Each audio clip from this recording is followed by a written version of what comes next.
Everyone, welcome back to the Patel Zee learning zone. Friends, આજના લેક્ચરની અંદર આપણે દાખલા નંબર 3થી સ્ટાર્ટ કરીશું. સૌપ્રથમ sorry to all of you, કેમ કે ઘણા દિવસથી આપણે સ્ટેટિસ્ટિક્સના લેક્ચર અપલોડ નથી કરી શક્યા. એના પાછળ ઘણા બધા રીઝન્સ હતા, પણ હવેથી આપણા લેક્ચર જે રેગ્યુલર વીકલી 3 લેક્ચર્સ હતા એ જ પ્રમાણે આપણા વીકલી 3 લેક્ચર સ્ટાર્ટ થઈ જશે. સો સ્ટે ટ્યુન. ચેનલને સબસ્ક્રાઈબ ન કરેલી હોય તો સબસ્ક્રાઈબ કરી દેજો. એક્સરસાઇઝ 3.4 એની અંદર દાખલા નંબર 3.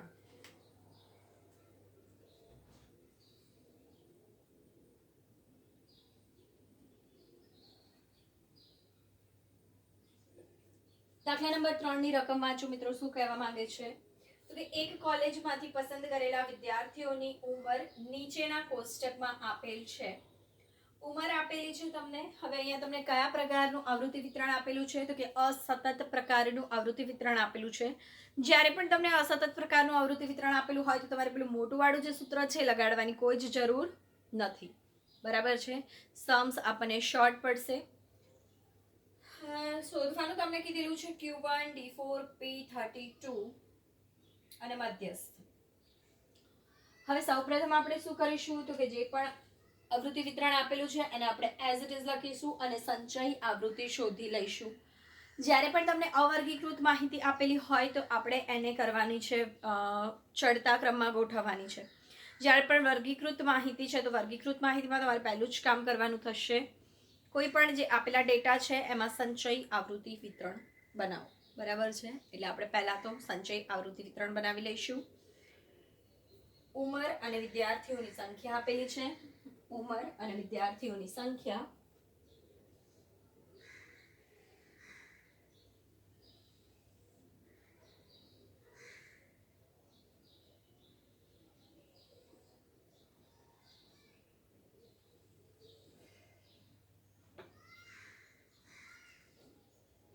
ઉંમર તમને 17, 18, 19, 20, 21, 22, 23 આપેલી છે.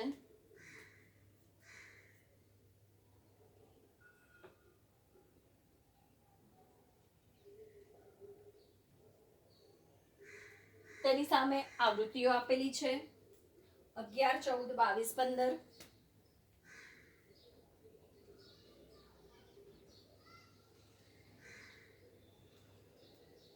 8, 6, 4.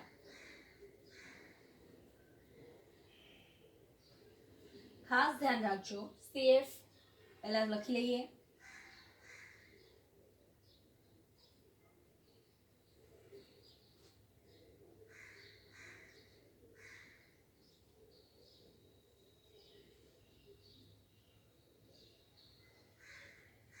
એટલે n બરાબર થશે 80. હવે આપણને શું અહીં શોધવાનું કીધેલ છે તો પહેલું જ તમને કીધું છે મધ્યસ્થ. મધ્યસ્થ એટલે n+1 ડિવાઇડ બાય 2 મું અવલોકન.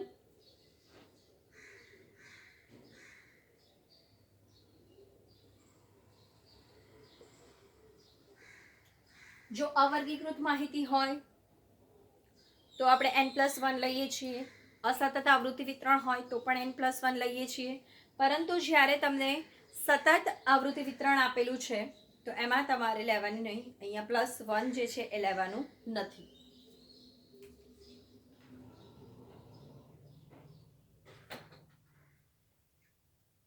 તો અહીં n ની કિંમત કેટલી છે 80 +1 ભાગ્યા 2 મું અવલોકન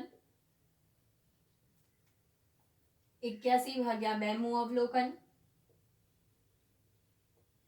એટલે 40.5 મું અવલોકન.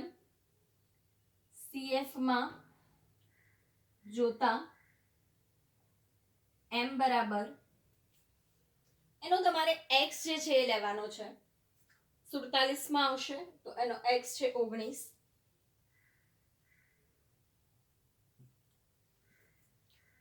બરાબર. CF માં જોવાનું જે આવ્યું એ અને એનો x એ તમારો જવાબ. આ રીતે ગણાશે જ્યારે અસતત આવૃત્તિ વિતરણ આપેલ હોય ત્યારે. નેક્સ્ટ આપણને કીધું છે Q1. તો Q1 બરાબર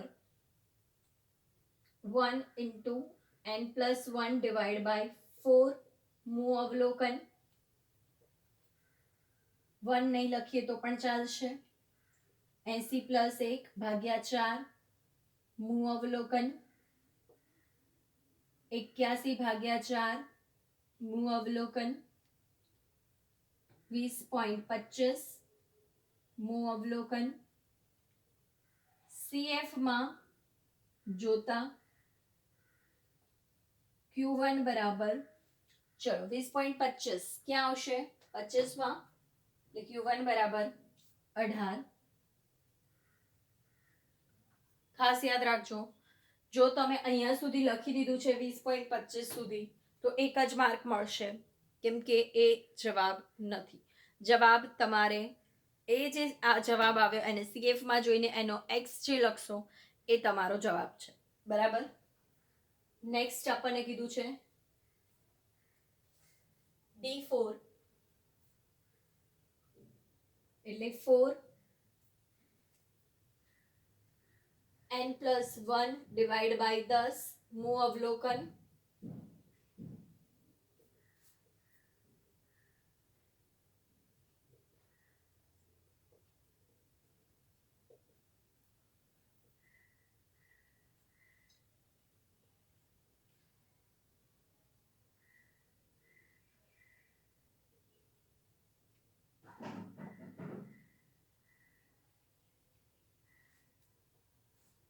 ચોક 32.4 CF માં જોતા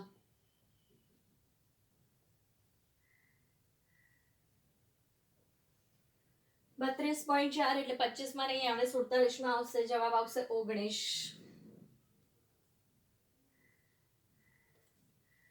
ક્લિયર. નેક્સ્ટ આપણને કીધું છે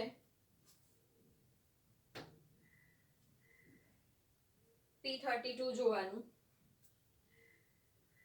અહીંયા નીચે જગ્યા છે, હું ત્યાં કરી દઉં છું.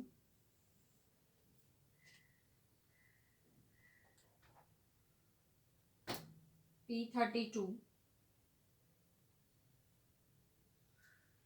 બરાબર 32 n + 1 ડિવાઈડ બાય 100 મૂ અવલોકન.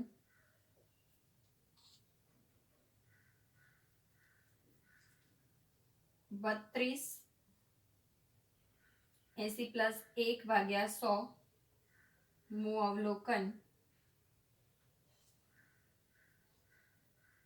80 + 100 એટલે 81 ભાગ્યા 100 એટલે 0.81. 0.81 ગુણ્યા 32 મૂ અવલોકન.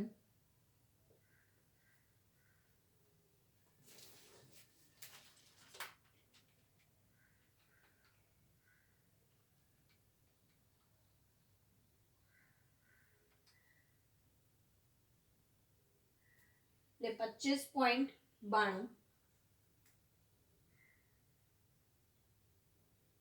મૂ અવલોકન.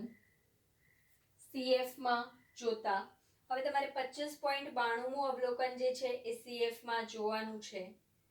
હવે 25.92 તો કે તે 25 માં પણ આવી શકે અને 47 માં પણ આવી શકે. 25 પૂરા 25 માં આવશે, 0.92 47 માં આવશે. તો ત્યારે તમારે શું કરવું એ ખાસ ધ્યાન રાખો.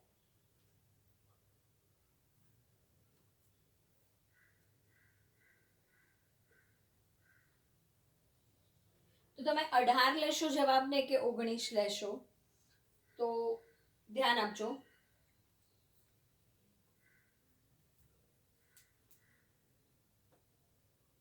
P32 બરાબર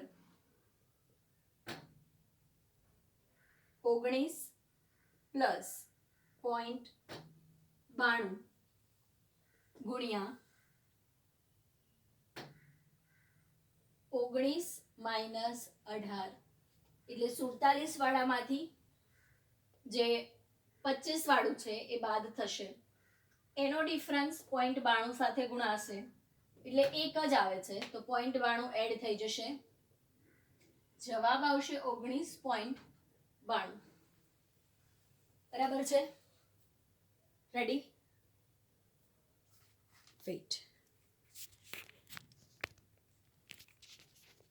ચલો ક્લિયર દેખાય છે? ઓકે, તો તમારે આ રીતે કરવાનું છે. જ્યારે પણ પોઈન્ટ આવે છે કે બંનેમાં આવે છે તો તમારે 47 વાળામાંથી 48 વાળું 25 વાળું જે અવલોકન છે એ બાદ કરીને એનો ગુણાકાર પોઈન્ટ સાથે ગુણવો અને જે પણ આગળ વાળું છે 18 અહીંયા આવશે 18 માં એ એડ થશે એટલે જવાબ આવશે 18.92. ઓકે, ખ્યાલ આવે છે? પરફેક્ટ. ચલો તો એકવાર જોઈ લો. નેક્સ્ટ સમ શરૂ કરીએ. સમ નંબર 4.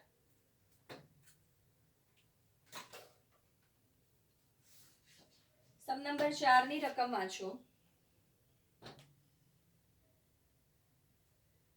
સમ નંબર 4 એની અંદર આપણને શું કીધું છે?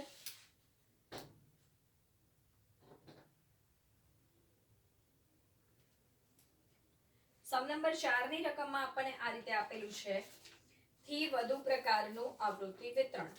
બરાબર છે કે એક પેઢીના કર્મચારીઓનો વેતનનો મધ્યસ્થ શોધવા માટે નીચેની માહિતીનો ઉપયોગ કરો. સૌથી વધુ વેતન ધરાવતા 20% કર્મચારીઓની વેતનની ન્યૂનતમ સીમા મેળવો. હવે દાખલો થોડો ટ્વિસ્ટ કરેલો છે. એક તો તમને મધ્યસ્થ શોધવાનું છે અને બીજું કે સૌથી વધુ વેતન ધરાવતા 20% કર્મચારીઓની ન્યૂનતમ સીમા. એટલે અહીંયા તમારે શું શોધવાનું છે? તો તમને લાગે કે ચલો P20 શોધીએ, 20% કીધા છે એટલે, પણ તમને સૌથી વધુ વાળા કીધા છે અને સૌથી વધુ વેતન વાળા કઈ બાજુએ હશે? છેલ્લે હશે. બરાબર, સમજાવી દઉં હું તમને બોર્ડ પર એક્ઝેક્ટલી.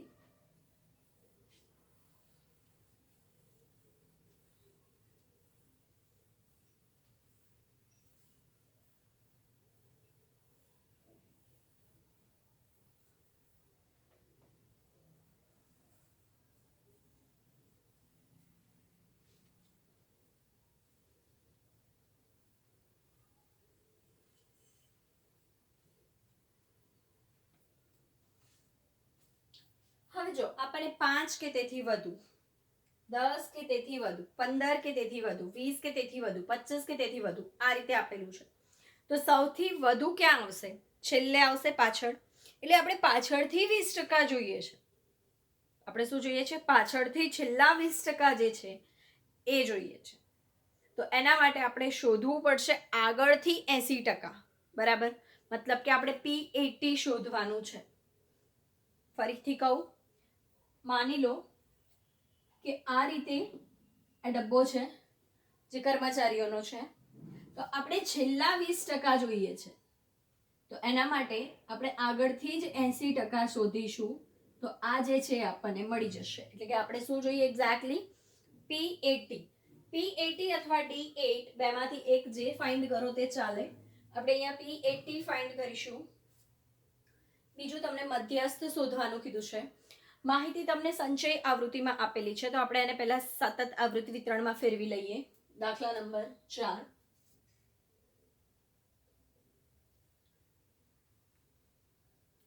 વેતન 1000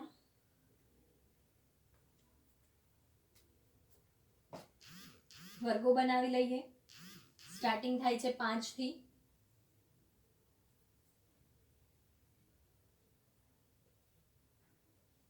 એટલે પહેલા તો 5 થી 10, 10 થી 20,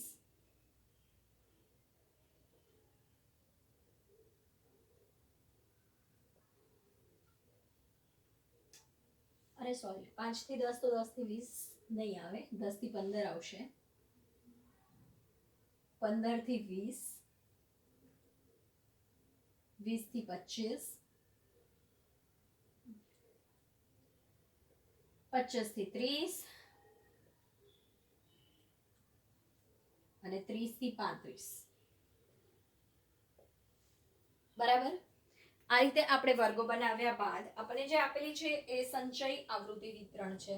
તો આપણે એના પરથી સાદી આવૃત્તિ વિતરણ શોધવા માટે 120 માંથી 117 બાદ કરો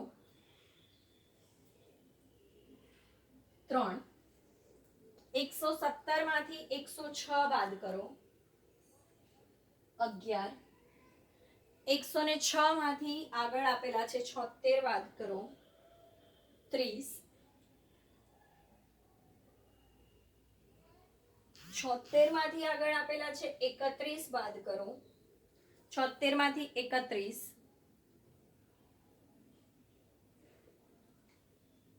એના પછી 31 માંથી 12 બાદ કરો, સોરી 76 માંથી 31 બાદ કરો તો આવશે 19, 31 માંથી 45 સોરી 31 માંથી 12 બાદ કરો એટલે આવે છે 19, અને 12 માંથી નેક્સ્ટ 0 બાદ કરી દો એટલે આવી જાય 12. બરાબર છે. તો આ રીતે આપણું આવૃત્તિ વિતરણ રેડી થઈ ગયું છે. હવે આપણે સંચયી આવૃત્તિ ફરીથી શોધવી પડશે, પણ એ કેવી હોય છે? થી ઓછા વાળી, રાઈટ? એટલે આપણે આનું ટોટલ કરતા જઈશું. 3 14 પ્લસ 30 પ્લસ 45 પ્લસ 19 પ્લસ 12, તમારું n બરાબર આવશે 120. બરાબર. હવે આપણે જે m છે એ શોધીએ અને p80 શોધીએ. સતત આવૃત્તિ વિતરણ છે માટે આપણે આમાં જે મોટું સૂત્ર છે એનો પણ ઉપયોગ કરવો પડશે. પહેલા તો m બરાબર n/2 મું અવલોકન 120 ભાગ્યા 2 મું અવલોકન 60 મું અવલોકન CF માં જોતા. ચલો 60 ક્યાં આવશે ભાઈ? 89 માં. એટલે તમારો વર્ગ કયો મળ્યો તમને? 20 થી 25. L બરાબર 20 મળશે.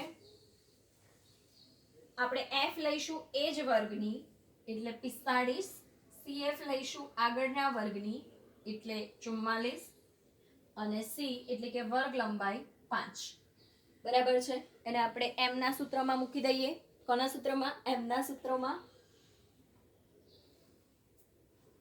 સૂત્ર યાદ જ હશે તમને. m બરાબર L plus n/2 minus CF upon F into C. L એટલે શું કહેવાય? લોઅર બાઉન્ડ્રી, અધર સીમા એટલે કે 20.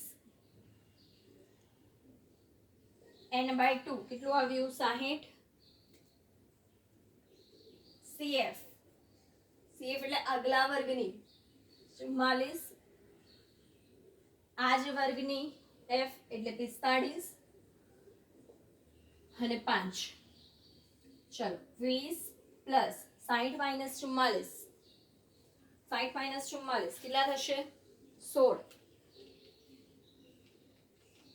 16 ગુણ્યા 5 80 ભાગ્યા 45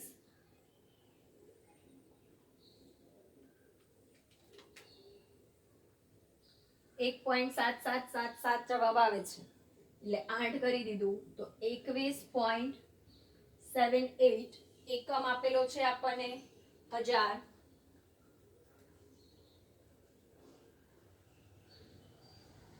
રેડી. આ થઈ ગયો આપણો મધ્યક. નેક્સ્ટ આપણે શોધી લઈએ P80. તો P80 માટે 80 into n/2 મું અવલોકન, સોરી 100 મું અવલોકન, કેમ કે P છે એટલે શતાંશક કહેવાય તો ભાગ્યા 100 કરવું પડશે.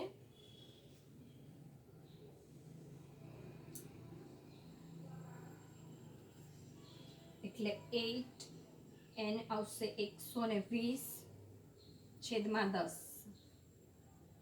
રહેવા દો અત્યારે, હાલ આ રહેવા દો. મેં તમને કીધું હતું કે D8 શોધો તો પણ ચાલે. એનું કારણ એ જ હતું કે આ 0 0 તો ઉડી જાય એટલે 8 ભાગ્યા 10 જ વધશે.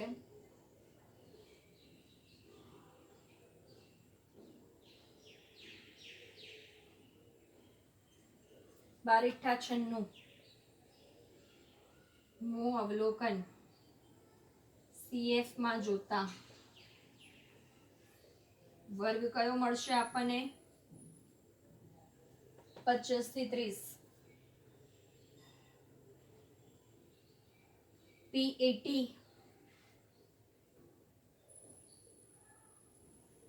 બરાબર L plus 80n/100 minus CF upon F into C. L એટલે મળશે 25. આપણે હાલ શોધ્યું 96. આગલા વર્ગની CF 89, ચાલુ વર્ગની F 19 ગુણ્યા 5,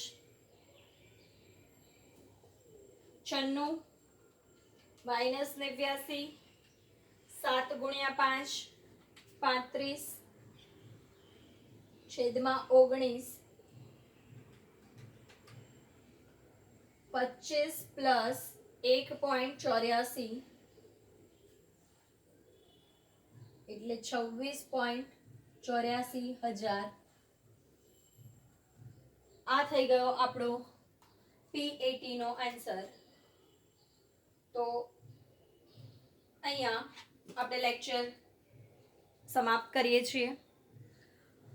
આજના લેક્ચરની અંદર આપણે અસતત આવૃત્તિ વિતરણ અને સતત આવૃત્તિ વિતરણમાં મધ્યસ્થ કઈ રીતે શોધાય એની માહિતી મેળવી. હજુ પણ આગળ આ જ દાખલાઓ આવશે, પણ થોડા એડવાન્સ લેવલના આવશે. એમાં થોડોક ચેન્જીસ આવશે. શું ચેન્જીસ આવશે નેક્સ્ટ લેક્ચરમાં જોઈએ. વિડીયો લાઈક ન કરેલો હોય તો કરી દેજો. ચેનલ સબસ્ક્રાઈબ ન કરેલી હોય તો કરી દેજો. Thanks for watching. જય હિન્દ, જય ભારત.